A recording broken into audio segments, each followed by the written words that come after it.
就是人其实有很多个后台，身体它不只是由你的这个清醒意识在控制，类似于你身体里面其实有很多个你，然后每个你呢，他都有不同的想法，他都享受不一样的状态。是，这个我特别承认，咱俩可以展开一下。就比如说我玩游戏的时候，我就发现他真的是绝对会激活另一个我，就是那个玩游戏的我，真的我要是不飙点脏话的话，我就感觉真的我就控制不住，你知道吗？就是那种你懂得玩那种游戏对抗啊，就是，但我就觉得，哎，我平时从来不这样。就是有点像是什么，就是多重人格，你应该知道一些吧？就是知道。有的人他可能身体里面有很多个人格，对，他每一个时段可能就展现不一样的人格特征，就感觉像是换了一个人一样。比如说早上可能是一个乖巧的小孩，他可能到中午就变成一个脾气暴躁的大叔，然后晚上又变成一个那个老爷爷老奶奶，一个非常懦弱或者说是其他的什么角色，就是这种其实心理学上都有解释，就是其实这种多重人格或者说是我们潜意识的这种不一样的这种状态啊，就是我们有时候会表现出不一样的这种状态，你感觉那个人就是就像是你的潜意识或者说另一个你吧。比如说你开车的时候展现的那个状态，对，或者说是你打游戏展现的那个状态，对，从根儿上来讲，这些不同的人格状态其实都是在保护你自己，都是在维护你自己，就是因为你其实是有很多需求的，你的很多需求如果它在被压抑的时候得不到释放，它其实会导致一些心理疾病或者身体上的疾病。就是这种阻塞的能量，它是需要释放出来的。如果它一直阻塞在那儿，就像你说的，你一直想打游戏，你不打，然后你一直想骂人，你不骂，然后你又没有一个更好的去引导这个能量或者情绪的这种途径，你就会导致生病，或者说导致你的情绪非常的暴躁，或者说是异常的就是偏离这种正常的清醒状态嘛。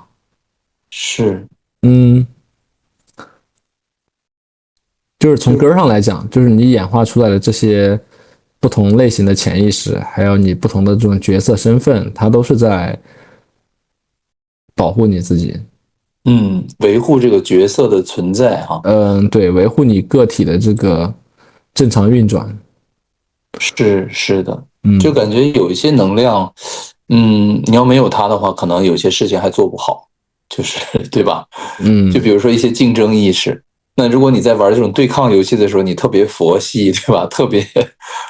没有目的性，那或者说不是很狡猾的话，那可能你这个游戏你也玩不好。对对对。但是我就是说，我更希望把我这种那一面吧，就是你懂的哈，很狡猾、很精明、很竞争、很那种的那一面，可能体现在这种虚拟的游戏上，我觉得还可以。但是你让我用在现实生活中的话，会跟我这个主体人格的这种能量吧不太相符，就是因为我给我自己定义的这种，或者说我主要表达出来的这种能量感觉、磁场感觉是比较这种就是比较好的吧，慈悲啊、仁慈的这种的，所以我要在现实生活中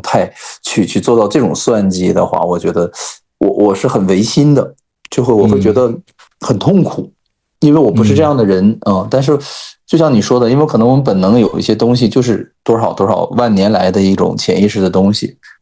但是还是有的，所以我一直说，我不是说我没有这种心机那种能力，而是我不屑于去做那样的事情，或者去做那种计较吧，但是我在游戏中，我觉得我挺精明的，就是会非常的，我觉得应该是挺招人恨的，就是就有的时候也挺狡猾的，我觉得。嗯嗯，玩的还可以吧，算是。就是我嗯，发现队友发现不了很多很高效的一些方式，对就比如说该推的塔不推啊，该打的也不打，然后对方团灭之后，你最高效的应该是做什么，对吧？就他们反应不过来，然对，后有的时候我就会，我真的其实我也不想引导他们，但是比如说我昨天玩那个，就我们已经处于劣势了，然后我明显感觉到对方肯定要去打那个大 boss 了，对吧？然嗯后但是他们都没有反应，还在那散漫的在那晃打小兵，然后这个时候我就会疯狂的叫他们去打那个 boss，赶紧来支嗯援。果然就是我选择就很对，他们马上就打完了，然后我们把 boss 抢下了，还搞得对方团灭了，我们就赢了。就在一个嗯，劣势局当中，这样一个决策一个反应就会反败为胜。对，就是如果你真的玩进去了，其实你是知道什么时间点该干什么事儿的。但是是，是有很多人他其实是非常闲散的，或者说是嗯，没有带着用心去玩这个游戏，他可能就只对。是在打发时间。对，我就感觉他们怎么不带脑子来玩游戏呢？就嗯，是，对，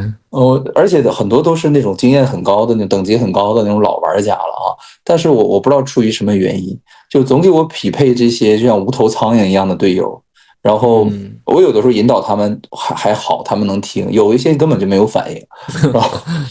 然后就很无语这一局打。对，是这样的，就是每个人打游戏的目的不一样，有的人打游戏他可能就是比如说上班儿他摸鱼的时候，他就想赶紧把这无聊的时间打发掉。他其实对对对这个游戏的输赢可能也不是那么看重，对他可能因为他心思是分散的嘛，因为他同时要注意有没有这个领导来视察呀，有没有是，人来找他呀，就是对他有一种分心在，他没有办对法就是全神贯注的去玩这个游戏，他是。只是在消磨时间。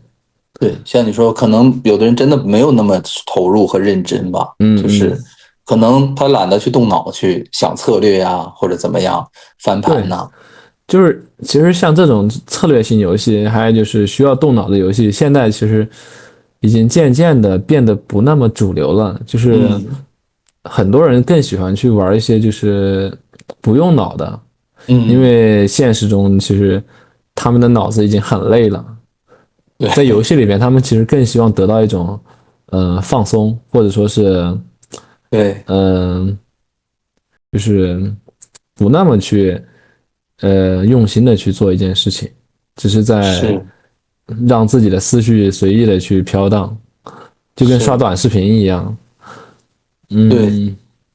我感觉我可能是相反，就是我突然一下想到，就无论是玩游戏啊，包括咱们去聊天呢、我就觉得我还都挺享受这个动脑的过程。就是但是反而在生活当中，我其实比较懒得去动脑，比如工作呀、生活呀这些东西，我可能就嗯是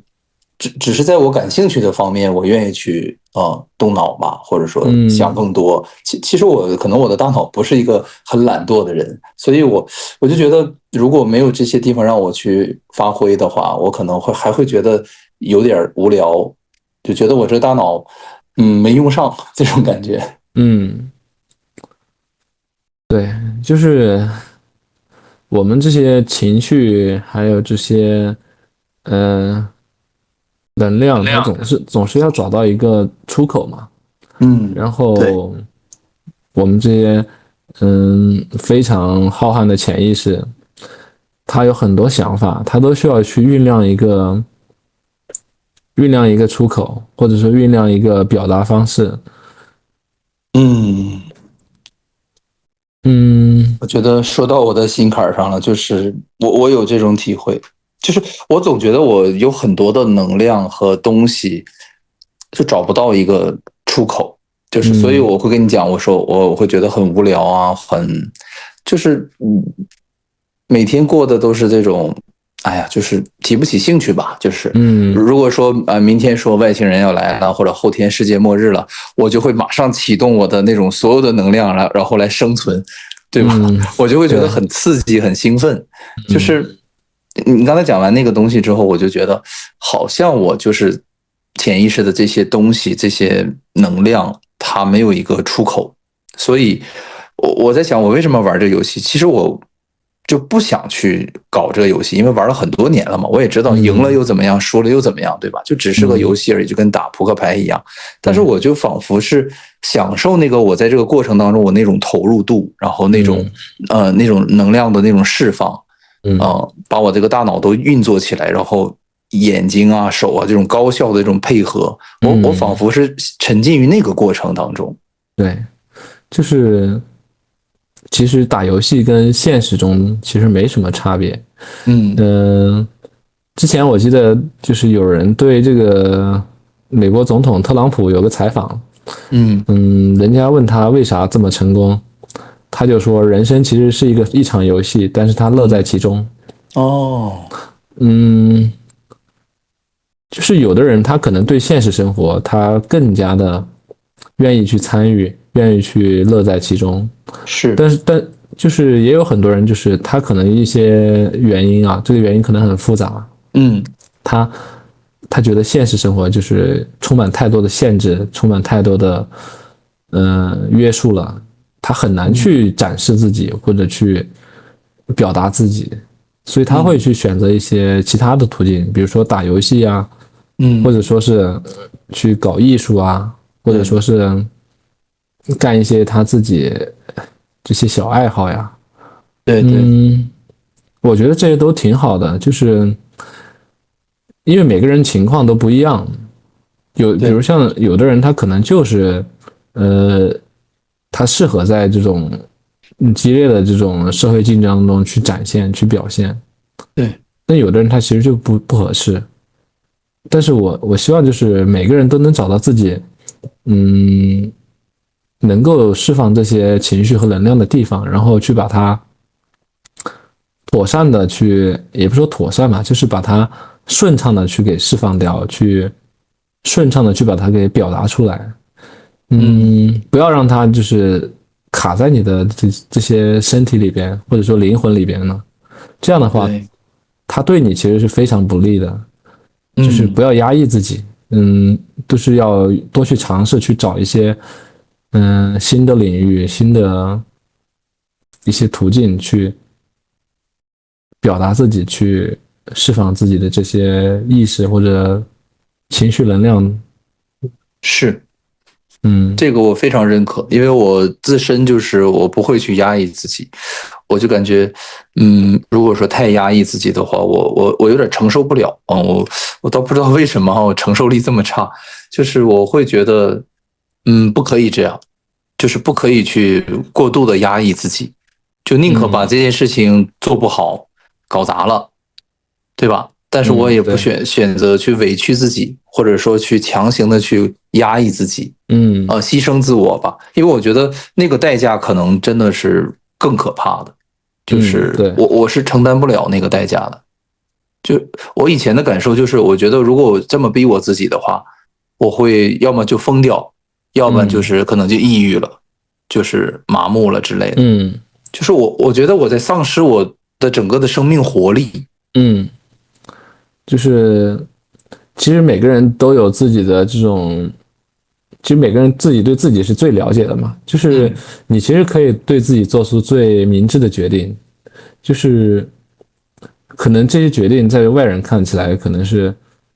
不符合主流的或者怎样，但其实因为每个人情况真的是太不一样了，就是我觉得只要你能够专心的去认识你自己，然后再认真的去做这个抉择，我觉得那肯定没错，那肯定是最适合你的。我的心态就是我要接受我自己选择的结果和代价，就是我相对来讲我不会说去很后悔啊。当然大家可能有的时候会觉得，哎，你这样多好，对吧？或者你选择那个多好。但是在我看来，其实是各有各的好，就是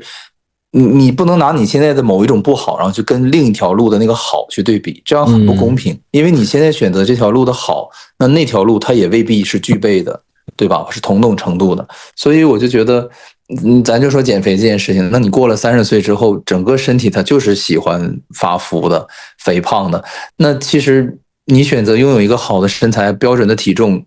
要有一些自律的，要有一些控制的，这个都是很正常的，对吧？但是你在选择那些自律和控制的时候，其实就是在做一些割舍嘛。你生活中的一些乐趣，对吧？像贾玲她减肥，她就说，其实是非常痛苦的，而且就是痛苦到什么程度？她就说，有一次她说，如果我不吃这顿烧烤的话，我就真的就活不下去了。就在那一刻，我其实我能理解她。就特别爱吃的人，你如果完全剥夺他的这种吃，让他成为一个很自律、很苗条的人，其实他的整个生命力也是在枯萎的。我觉得，对，其实这个跟那个，并不是说，